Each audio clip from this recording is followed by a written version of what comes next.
Hello po, tara let's po. Aral po ulit tayo, mag-self-study po ulit tayo para po, sabi ko nga po sa inyo, iba po ang may alam. Pero bago po ako mag-umpisa, nais ko po muna magpasalamat sa ating dakilang lumikha dahil Diyos po ang nagpapagaling kaya dapat pasalamatan po natin. Nakikita niyo po ba to? Ito po ay ang muscular system.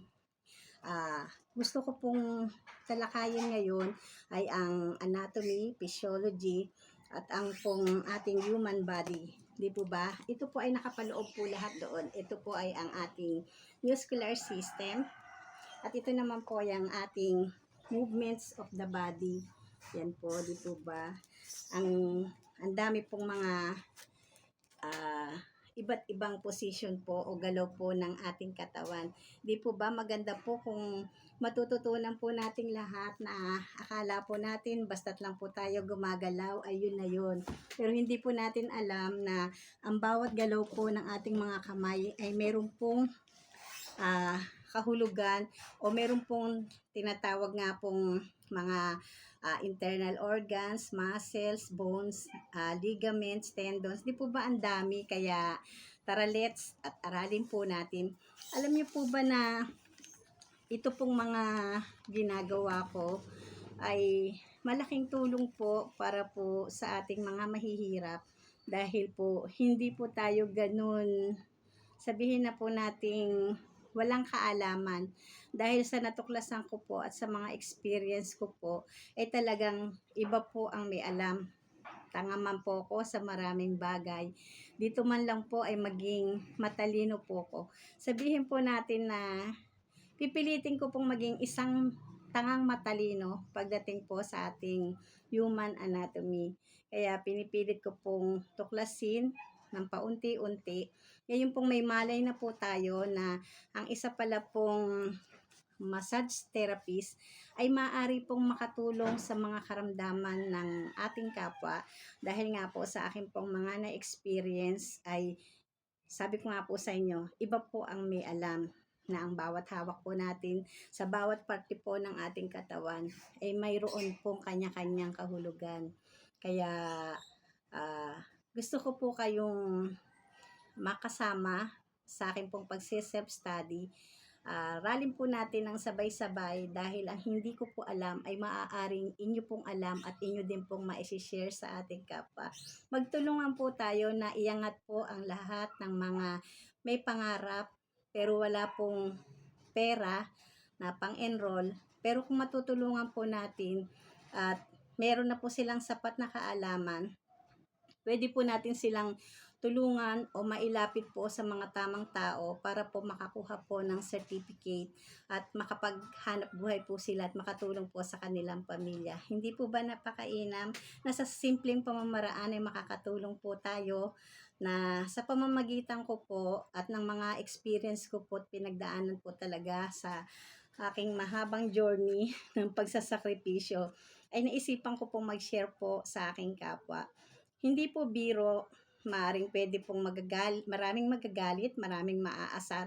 Pero ang hangarin ko po ay ang makatulong po sa mga indigent people, sa mga mahihirap po na kagaya po ng mga pinagdaanan ko. Kaya alam ko po kung ano po ang kanilang damdamin na gustong-gusto pong matuto pero marami nga pong kakulangan.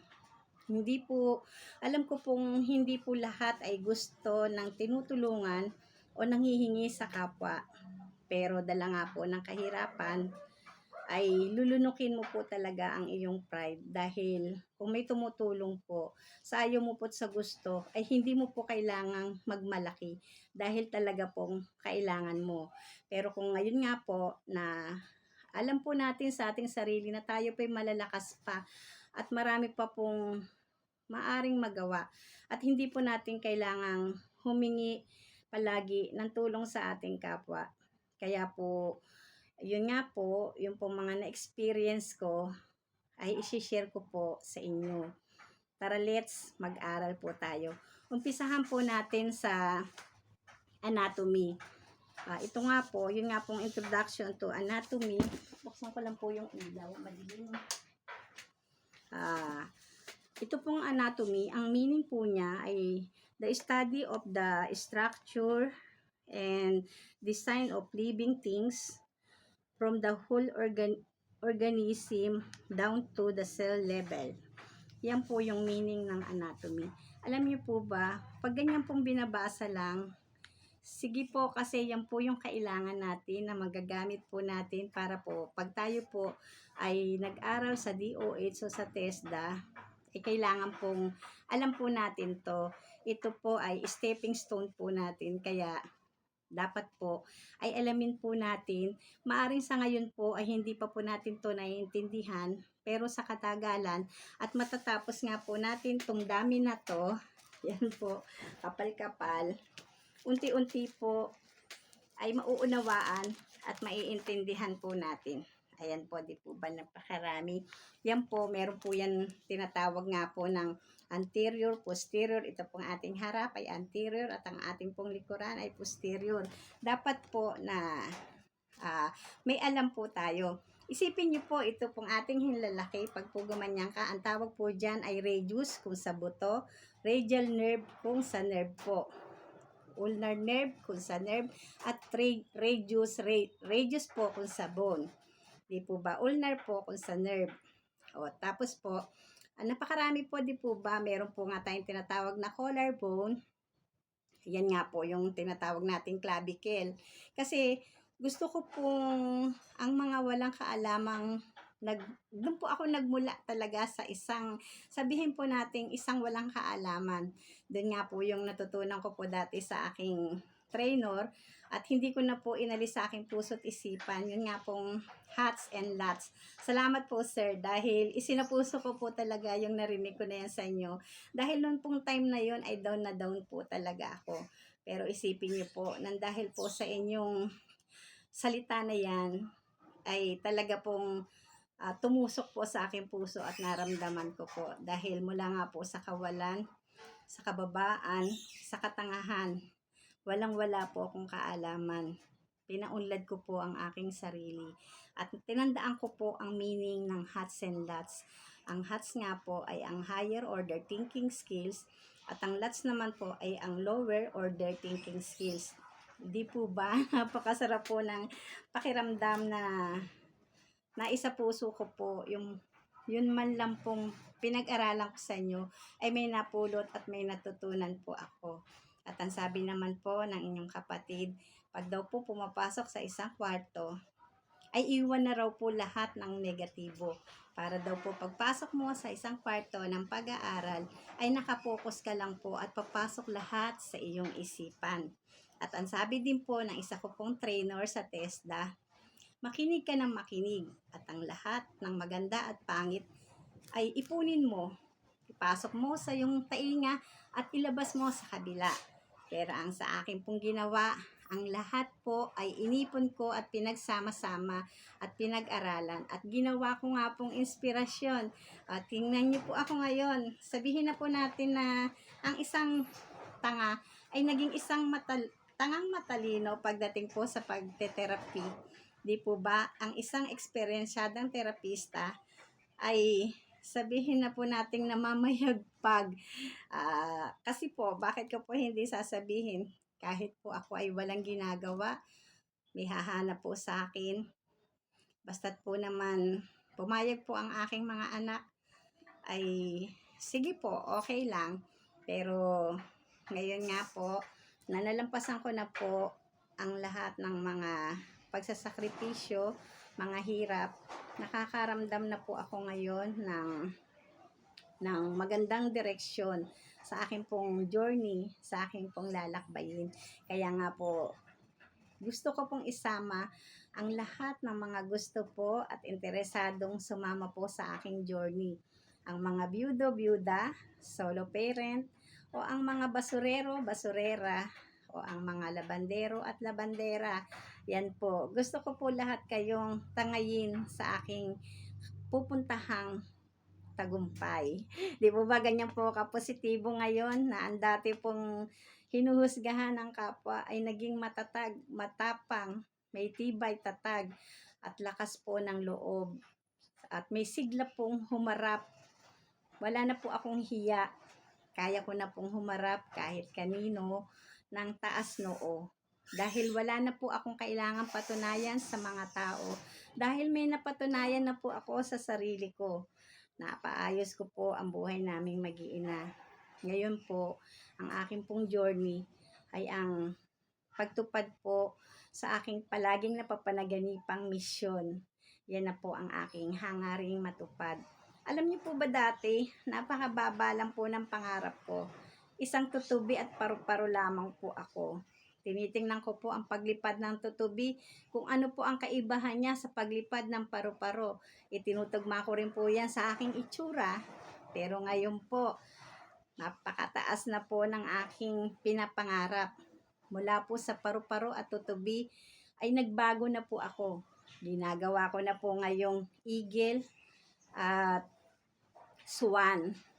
At namimili po ako sa dalawa kung alin po ba ang aking pipiliin. Ang maging isang agila na ang lipad ay nasa buong Pilipinas lamang po. Wala pa po akong nabalitaang ang eagle ay lumipad patungo sa abroad. Samantalang po ang swan ay kung saan-saang bansa po nakakapunta. Nakakalipad po sila ng malayo, malawak. Pero iniisip ko po, dapat po ba akong mangarap ng napakataas? Gayong nandito po ang aking kalooban sa sabihin na po natin pwede po akong bumaba na maabot po ng aking kapwa. Yun nga po, maging daan po ng isang pagtuturo. Malay nyo po, ito pong hinuhusgahan nyo ay makipag-affiliate. Magkaroon po ako ng pakikipag-ugnayan sa mga school para po sa mga taong interesado na matuto po ng mga itinuturo ko. Ito naman pong mga itinuturo ko ay galing po at mula po sa aking mga pinag-aralan. Nandito din po yung 5 basic strokes, kung paano ka pong kikita. Yung matuto ka nga pong mag-massage, ituturo ko din po yun sa inyo. Para nga po, ako po yung maging stepping stone nyo para po magkaroon po kayo ng hanap buhay at ng hindi po tayo aasa sa ating kapwa. Meron po tayong galaw. Makikita po ng taong tumutulong na talaga pong nagsisikap po tayo na mapasalamatan ang pagtulong po sa atin. Yun po ang aking pakay. Hindi po ako naninira o nag-aano na baka po may matapakan po kung ano po ako ng kalooban na aking kapwa. Wala po akong hangaring masama. Ang hangaring ko nga po ay ang makapag-share po ng aking kaalaman. Dahil hindi mo nga po masasabi ang buhay, hindi mo po pwedeng sabihin na habang buhay ay buhay ka. Pwede pong nagkakape ka ngayon pero mamaya pala po ay tulog ka na. Di po ba ganyan po ka-mirakulo ang ating buhay? Pero kung gagamitin po natin sa maayos at sa tama, marami po tayong matutulungan. Uunti-untiin ko po kayo na ito nga pong tungkol po sa ating human anatomy, matuturo ko po sa inyo yan ng unti-unti, pati po yung galaw nga po na ating katawan. Pero siguro po, yung tungkol po doon sa sinasabi ko nga po sa inyo na 12 cranial nerve, hayaan nyo na po yun sa aking sarili. Ako na lamang pong mag-isa ang tutuklas doon. Dahil alam ko pong hindi po lahat, lalo na nga po yung mga baguhan, alam ko pong hindi nyo po maiintindihan yung aking mga sinasabi at mga itinuturo. Pero ang mahalaga po ay naiparating ko po sa inyo na hindi po tayo dapat manatili na isang isang massage therapist ka lang. Kasi po ang bawat therapista ay may level-level. I-level up po natin ang ating sarili. Ako po, napakarami ko pong pinagdaanan, hinamak, pero hindi po ako sinuko at ginawa ko nga pong inspirasyon sa aking buhay. Kaya sa lahat po ng mga gustong matuto ng aking mga ginagawa, hindi po ito gawang biro. Hindi po ako nagyayabang sa inyo. Sabi ko nga po sa inyo, wala po akong kailangang patunayan na sa aking kapwa. Dahil may napatunayan na po ako sa aking sarili at sa ating pong dakilang lumikha. Dahil po sa aking Panginoong Diyos, sa ating pong Panginoong Diyos na palagi ko pong pinasasalamatan dahil po sa kanya pong mga ginagawa, dahil po sa aking mga pananalig at pananampalataya, ay binigyan niya po ako ng magandang bukas na bilang isang solo parent, na kaya ko pong itaguyod ang aking mga anak ng nag-iisa lamang. Dahil po, ang aking pong mga magulang ay wala na, ang aking pong kuya, wala na din. At sabihin na nga po nating kanya-kanya pong takbo ng buhay. Nasaktan po ako nang mawala po ang lahat sa akin ng mga paborito ko pong mahal sa buhay. Nung panahon pong kailangan ko sila, ay wala po sila sa aking tabi. Pero hindi po ako sumuko. Kaya heto na po ako ngayon. Masusubaybayan niyo po ang aking pagbabago dahil sinabi ko nga po sa aking sarili na ito pong pasok ng taon ay ipapakita ko po sa aking kapwa ng ang aking new version of myself, new version of my life. Yan po. Alam niyo po ba na talaga pong nakita ko pong nakakakita po ako ng pagbabago po sa aking sarili. Sabihin na po nating wala man po akong swerte sa ibang bagay, pero napakaswerte ko po sa kapwa-tao. Dahil sabi nga po ng mga kaibigan ko, wala daw pong taong perpekto. Hindi daw po pwedeng lahat nasa akin na. Meron po talagang nawawala. Pero ang pasasalamat ko po nang napunta po sa aking puso ay ang magandang hangarin na makatulong po sa kapwa sa pamamagitan po ng aking pagbablog. At yun na nga po. Sa muli po, hindi ko po muna po ito i-discuss kasi medyo madilim po kasi. At hindi ko na po kasi ganong mabasa. Kaya po, siguro po bukas na lang po. Bukas ko na lang po siya i-discuss po ulit sa inyo. Kaya po, sa muli po, nagpapakilala ang eksperyensyadang terapista, Lilet Constantino po. I love you all. God bless us all. Bye-bye.